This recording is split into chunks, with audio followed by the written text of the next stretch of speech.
Bonjour, aujourd'hui, je vous présente les résultats de du premier article de ma thèse. Donc, au niveau du financement, je suis financée par le FRQ, puis au niveau de mes affiliations, là, je suis associée avec le QTR. À l'issue de cet exposé, vous devriez être capable de reconnaître les thèmes abordés par les journalistes francophones lorsqu'ils abordent des faits concernant l'aide médicale à mourir en couple. Calmette.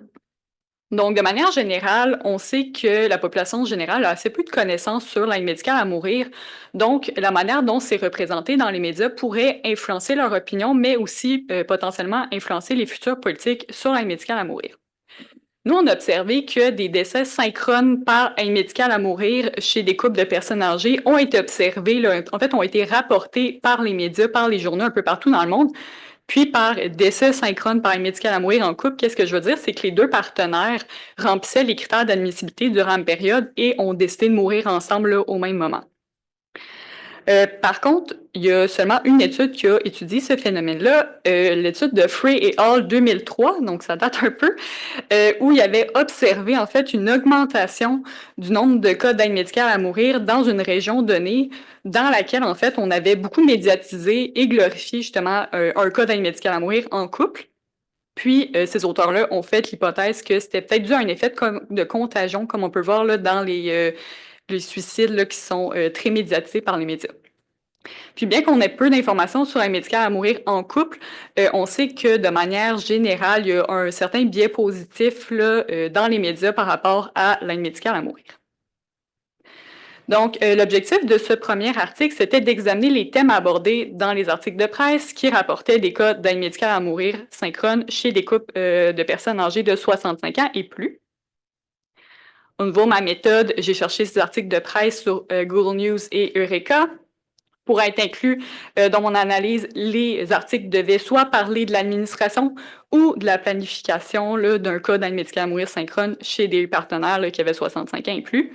Puis, en tout, j'ai trouvé 12 articles qui répondaient à mes critères d'inclusion et j'ai fait une analyse thématique. Donc, ici, là, je vais vous résumer là, les thèmes que j'ai créés à partir de mes données, puis c'est ça, j'ai écrit 7 thèmes là, à partir des 12 articles. Donc, le premier thème, c'était l'amour fort des partenaires. Donc, les journalistes décrivaient vraiment la relation là, de manière idyllique. C'est toujours une longue relation, longue et heureuse, en fait. Puis, on décrivait l'amour de différentes façons, notamment, c'est un amour qui était absolu, les partenaires étaient follement amoureux, puis ils s'aimaient comme au premier jour. Aussi, on décrivait beaucoup la relation de manière fusionnelle, donc c'est des gens qui étaient toujours très proches, toujours ensemble. Ils étaient souvent comparés là, comme des personnes qui étaient inséparables, voire complémentaires. Puis aussi, ils prenaient vraiment soin l'un de l'autre, donc ils étaient attentifs aux besoins l'un de l'autre, et ça, là, surtout à l'approche de la maladie. Le deuxième thème, c'était que c'était des personnes qui étaient appréciées par leur entourage. Donc, c'était des couples qui étaient très bien entourés. Là, par exemple, dans un des articles, on rapporte que leurs petits-enfants les appelaient affectueusement le papouche et mamouche. Et aussi, c'est des personnes qui étaient tellement bien entourées, qui ont été entourées jusqu'au moment là, de leur dernier souffle, donc jusqu'au moment de leur décès, là, soit par leur famille ou des amis proches. Troisième thème, c'est que la décision de mourir ensemble par un médicament à mourir, c'est une décision qui était très personnelle, puis il y avait 4 sous-thèmes là, associés à ça. Le premier, c'était que la mort, en fait, c'était comme vraiment vu comme un acte d'autodétermination. C'était leur choix, c'était leur volonté, leur décision de mourir ensemble. Également, les journalistes mettent de l'avant la réflexion derrière cette décision-là. Donc, certains parlaient de l'aide médicale à mourir depuis quelques mois, mais certains en parlaient depuis plusieurs années, bien avant que ça soit légal.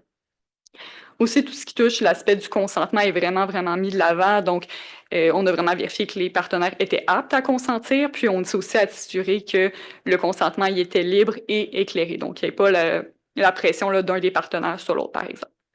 Puis finalement, le quatrième système, c'était vraiment la certitude des partenaires de vouloir mourir ensemble là, de cette façon-là. Donc, il n'y avait aucun doute associé à ça, puis ils étaient très sereins là, avec leur décision. Quatrième thème, c'était l'appui des proches par rapport à cette décision-là. Donc, dans tous les articles, on dit qu'ils avaient approuvé la décision, puis également qu'il y en a même qui ont aidé là, les proches là, à avoir accès à l'aide médicale à mourir. On va même dire que l'acte est beau, c'est un acte qui est courageux. Puis, comme je l'ai dit, là, il n'y a aucun article qui va parler d'une quelconque désapprobation. Puis, ce qui est intéressant aussi pour les proches, c'est qu'on voit toujours une espèce de dualité entre la tristesse puis la joie. Donc, si j'ai un extrait là, qui illustre vraiment bien ce propos-là, donc, c'est un fils qui dit « C'est difficile, je viens de perdre mes deux parents. tristesse. Mais c'est la plus belle chose qu'il ne peut pas y avoir pour mes parents qui voulaient arrêter de souffrir. Donc, un espèce de sentiment de joie, de soulagement là, qui contrebalance toujours là, la tristesse. Cinquième thème, c'était les raisons de vouloir mourir ensemble par aide médicale à mourir. Première raison, c'est bon, les problèmes de santé physique, la souffrance. Donc, tous les couples souffraient de graves problèmes de santé, puis certains avaient même combattu la maladie durant plusieurs années là, avant de demander l'aide médicale à mourir. Un autre aspect aussi important, c'était la qualité de vie qui était moindre. Par exemple, beaucoup qui ne pouvaient plus faire des activités qu'ils aimaient, qui ne pouvaient plus travailler, qui étaient en grande perte d'autonomie. Puis aussi, ça contrastait très fortement avec la belle vie comblée qu'ils avaient menée, donc au niveau de la qualité de vie. Un autre aspect qui était important, c'était la peur de la séparation des partenaires. Donc, les partenaires avaient toujours peur que l'un meure et que l'autre reste justement toute seule. Donc, c'était quoi les conditions de vie pour le survivant?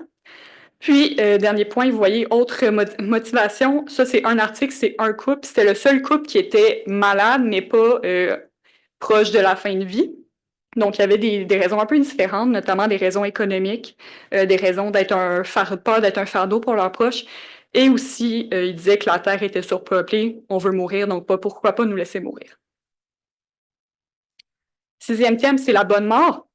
Donc, l'aide médicale à mourir, c'est vraiment vu comme la façon idéale de mourir. Donc, c'est une option qui est salvatrice à une situation qui est insupportable. Donc, on la décrit, par exemple, avec des euphémismes comme partir, aller en voyage, doucement vous endormir, ou encore, là, c'est comme quoi ça serait une solution qui est élégante. Aussi, pour les partenaires, ça leur permet d'avoir une mort qui est dite comme sereine, donc ils vont mourir paisiblement, en douceur, dans la dignité, mais également romantique, ce qui est très mis de l'avant par les articles et surtout les titres des articles. Donc, l'accent est beaucoup mis sur le fait qu'ils meurent ensemble, côte à côte, qu'ils vont partager des dernières paroles romantiques, là, comme un peu un rituel de mariage, s'embrasser puis mourir main dans la main. Et aussi le fait de savoir l'heure précise de leur mort, ça leur permet de faire une dernière célébration qui rentre dans la bonne mort. Donc, on les dit qu'ils sont joyeux, ils sont blagueurs, ils sont rayonnants avec leur famille là, durant cette dernière célébration. Et finalement, mon septième thème, c'est la transmission d'informations publiques. Donc ça, c'est simplement le fait que les journalistes donnaient de l'information un peu plus factuelle là, sur l'aide médicale à mourir, notamment tout ce qui touche l'éligibilité. Donc, où est-ce que c'est légal, c'est quoi les critères, comment on peut y avoir accès, donc c'est quoi que les étapes, ou d'autres informations, notamment c'est quoi les statistiques, c'est quoi les noms d'associations là, qui sont liées à l'aide médicale à mourir. Puis ici, j'attire votre attention sur le dernier point là, qui est définition. Voici, il y a seulement 2 articles qui ont donné en fait la définition de l'aide médicale à mourir et c'était les articles de 2006 et 2009. Donc, mes 2 plus vieux articles là, qui ont défini l'aide médicale à mourir.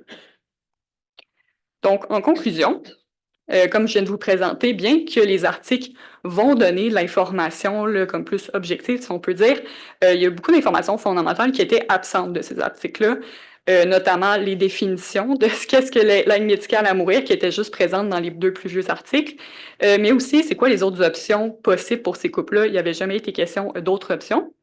Donc, comme je l'ai mentionné, on présente vraiment l'aide médicale à mourir comme la seule manière de mourir dans la dignité, et ce, sans aucune autre mention des autres options, comme par exemple les soins palliatifs, que comme on sait, les objectifs sont justement de soulager les souffrances sur plusieurs plans, notamment physiques, psychologiques, existentiels et sociaux. Merci.